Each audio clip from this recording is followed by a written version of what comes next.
Elizabeth Brown entered the world, dropping straight down from the sky. Elizabeth Brown entered the world, skinny, nearsighted, and shy. She didn't like to play with dolls. She didn't like to skate. She learned to read quite early, at an incredible rate. She always took a book to bed with a flashlight under her sheet. She'd make a tent of covers and read herself to sleep. Elizabeth Brown went off to school, dragging her steamer trunk. Elizabeth Brown unpacked her books, breaking the upper bunk.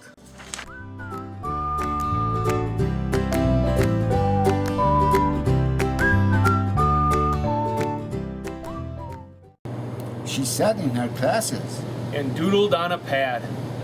Adrift in dreams of entering a Reader's Olympiad. She manufactured library cards and checked out books to her friends.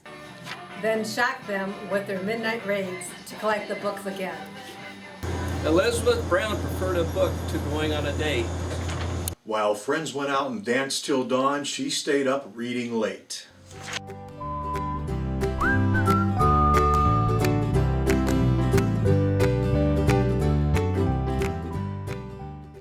She took the train one afternoon and promptly lost her way. So bought a house and settled down to tutoring for pay. Elizabeth Brown walked into town, summer, fall, winter, and spring.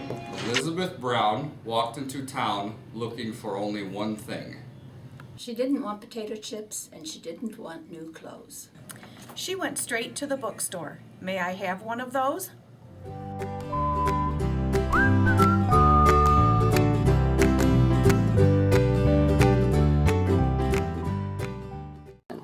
Elizabeth Brown walked right back home and read and read and read. She even read while exercising and standing on her head. She made a list of groceries and tucked it in her book. Then lost the list among the fruits. And left with nothing to cook. She read about Greek goddesses while vacuuming the floor.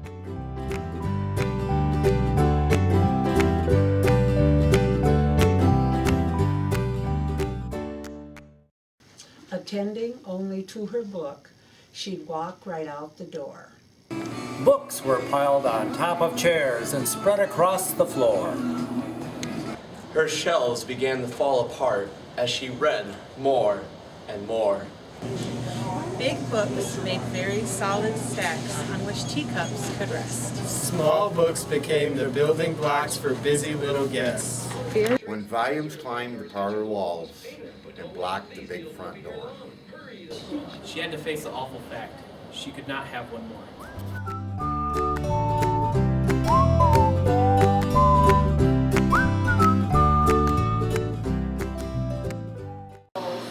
Elizabeth Brown walked into town that very afternoon. Elizabeth Brown walked into town whistling a happy tune. She didn't want a bicycle. She didn't want O's. She went straight to the courthouse. May I have one of those? The form was for donations. She quickly wrote this line. I, E. Brown, give to the town all that was ever mine.